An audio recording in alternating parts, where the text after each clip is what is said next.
For us Dolphin fans, a lot of the time, the draft, the offseason is the hottest time of the year. We're hoping that this season is going to be different. So the combine kicked off, and it was very, very interesting. They had the DTs and the edge DEs.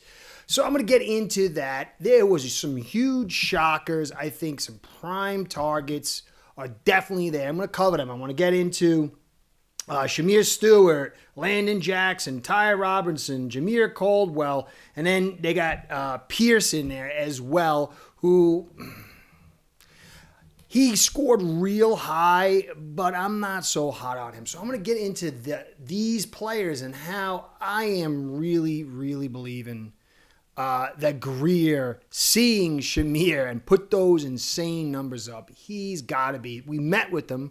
We met with Warren and Starks and Shemar.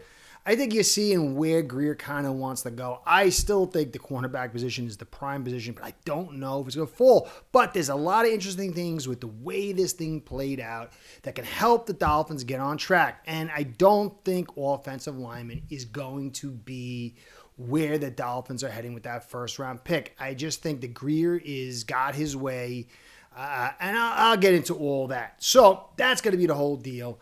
Guys, like, subscribes, comments, the views, all that stuff keeps me in the biz. If the traffic doesn't come, my sponsors say goodbye, and then I got to say goodbye. So help me out with that. And if you are, dude, I am very, very grateful. So, some of the meetings I talked about, but they also met with Ali Gordon.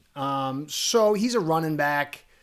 I think we're going to add a running back. I don't know if we need to add a running back. I think we can find a third running back cheaper elsewhere, but maybe if the price is right, that wouldn't be good. So those are kind of most of the targets. There were some other ones that Dolphins met, but that 13th pick is going to be, as I did my podcast from yesterday, a weird grab bag. There's so many things that could push some great players to us or keep some great players from our spot. It's a lot of unknown, but it's exciting. So I was very disappointed that Will Anderson didn't do the combine. Kenneth Grant, huge player, no pun intended, that I wanted to see in action. I don't think Grant is even on our radar unless some trade back or something like that happens. But I'm really intrigued with him. I've always been intrigued. Whether it's Sweat or Vea or Lawrence or Nagata or Wilfork, I've always wanted the Dolphins to get these guys. I love Suwale. I love having those big mammoth guys. But I don't think but it was a disappointment not to see them. So, obviously, the star of the show, despite some people saying Pierce had a better combine, is Shemar Stewart. And you'd be like, oh, Greer's going to get another edge player. But this guy is a very, very interesting player. There's some good and bad to it. And there's some the second backdrop options that we can take. And I think Landon Jackson was a very intriguing prospect for us. So, the RAS, reflective athletic score, Shemar had 9.9 out of 10. That's insane. This guy, he's 6'5", 267. For me, the big ones, the dash is a big thing, and he did an amazing at it, 4.59 at 267. That's faster than I was at like 185. And a 1.58 split, which was nuts. But he had 10-11 broad jump and a 40 vertical. And those two, the broad jump and the vertical, really talks about your explosion. And football's about explosion. The 40's nice, but you're not running 40 yards vertical, in a straight line unless something went wrong. So this guy has all the crazy numbers. And I like Reason a lot. I think he does a good job. And he said, you know what we saw here, maybe Shemar doesn't even get out of the top 10. And it's possible. And that might actually push one of those cornerbacks to us. Or maybe it's your flavor, Warren. Some of the knocks on Stewart is he only had 1.5 sacks average per season. But there's a little bit of underground to that. We had 39 pressures. Guy's a freak. If he pulls it all together, and he could be, he's young. When he starts getting the full, look at Phillips, how Phillips went from year 1 to year 2. He developed all the techniques, mixing pass rush techniques together, and really inflated his production to a star level in one season. That could happen here. Now, Chris Kaufman does this thing like nobody's business, and I put a lot of stock in him. Don't always agree with everything, but I put a lot of credence in him. And a friend of mine was talking, and he said Kaufman had said that Shemar just doesn't get it. One of the lowest football IQs he's seen. But he added a caveat that, you know what, a lot of these edge players, they don't have to be rocket scientists. They kind of got a very direct thing to do. Get after the quarterback, stop the run. And so it's not good, but it could be a little not so good. But you can't really ride the bank, especially when you get what you're seeing here. This guy, when you see him run, you think you're seeing a receiver. He moves unbelievably.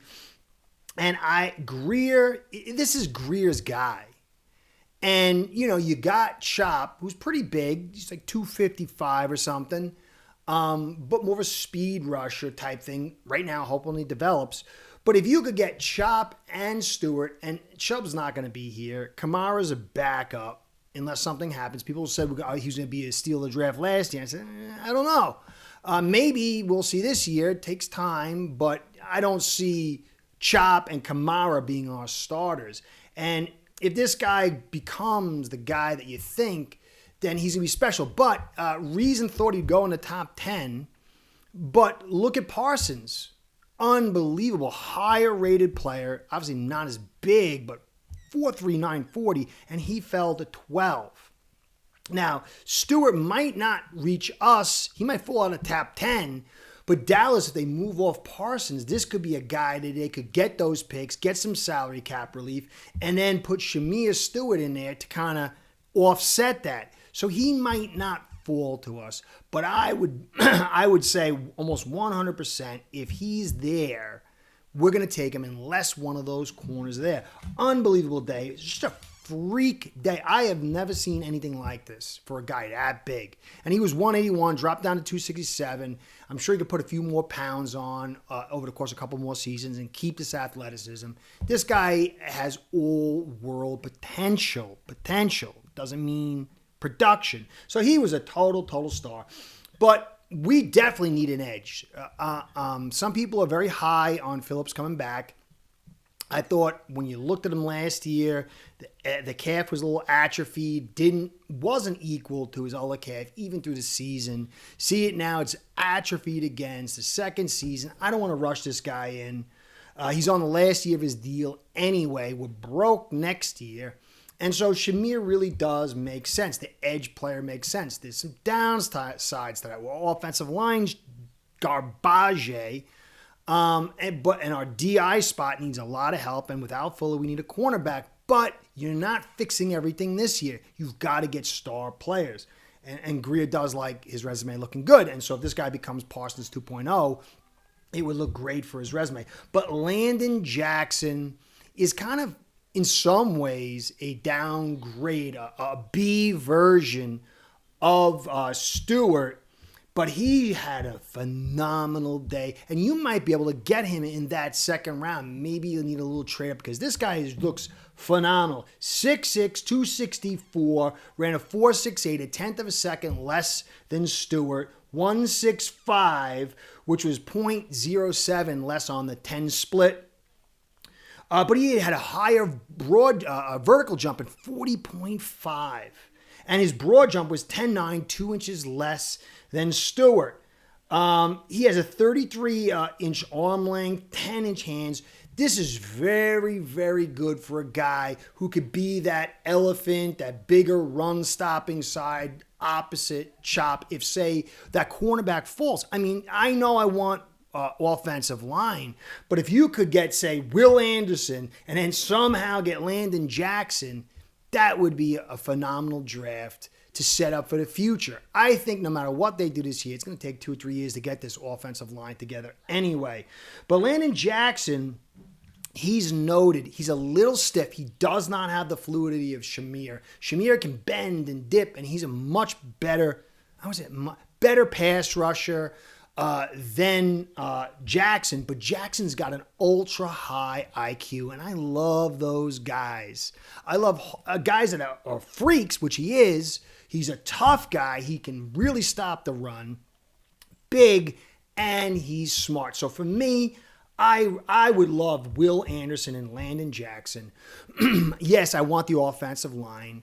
But if you could get those two guys, then you're setting this team up right. And he had a phenomenal day. Now, Ty Robinson, some people are high on him. He had a pretty darn good day. 4.83 seconds at 288 pounds in the 40. 6'5", 171 split, which being 20 pounds heavier than the other two guys, that's not a bad split. 33-inch arms, 9'11 broad jump, which is like about a foot. He's not as explosive, but he's bigger. 32-inch arms, which is not the best. And so maybe you can get this guy as maybe plan C. I would definitely choose Landon Jackson over him. And Ty Robinson is not that edge. He's more like that DE. But he could play maybe facsimile of a Campbell's size. He's not as big. He's pretty close. But he could fill in that kind of thing. And then you could find a guy later on to be in the middle so you could have, Sealer on one side. You could have what's the name? Jackson on the other side, maybe, or Robinson or Stewart, and then find a guy in the middle. And the guy I like in the middle, I thought had a very good day, was Jameer Caldwell. His numbers weren't super hot, but you watch him move, and he's a big guy, and a lot of people like him to develop. And so this is a group of guys that I like a ton. Now, Pierce, a lot of people were high on him. He's 6'5", 245, ran a blistering 4.47 40, 1.56 split. But when you look, it's faster than Shemar, but the split time was only 0.01. And he only had a 31-inch. He only has 31-inch arms and a 31-inch vertical and 32-inch arms, and a pretty solid but not stunning 10.3 broad jump, which is only 4 inches more than a 288-pound Robinson. And so when you pull all this together, there's a lot of options for us. And it's still going to be unknown, but you have many layers to get this done. For me, though, if Pierce falls to us, I don't, Greer, he likes these bigger edge guys, and it's a little small. And if you pair him next to Chop, I don't know. I don't like that. And I think Pierce is a guy I don't want. I'm not big on him. Chris Kaufman, again, said he plays great against civilians, but then he disappears against the better competition.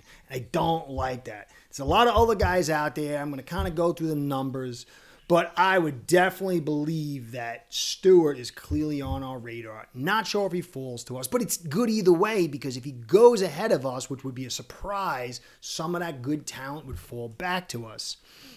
And so I know it's hard. I mean, some people are like, you're the offensive line guy. But I'm really more about getting the best picks and best money for your picks. And if you could get a Anderson and a Jackson or Shemar Stewart, and then in the second round, maybe you can get that really good guard if Greer does some magic, which I don't know. But remember, we've got to control this A and B gap. Campbell being gone is taking a lot of leadership, a lot of ability to fortify that A and B gap on defense. We've got to fulfill that on both sides of the ball. And, to be honest, what Greer is saying, free agency, he's got his eye on a few free agents. I don't think he's going all in on this offensive line. I would say, at best, he's going to get 2 free agents to fill those guard spots, try to find maybe in the second or third round an offensive lineman and another one in the back of the draft. I don't think he's going 3 and 4 in this draft on the offensive line. Just don't think it's his MO. And not even sure if that's the smartest. I do like Membo. Abel, who's comes on me. I forgot to mention him yesterday in some guys that I like. I like him a ton.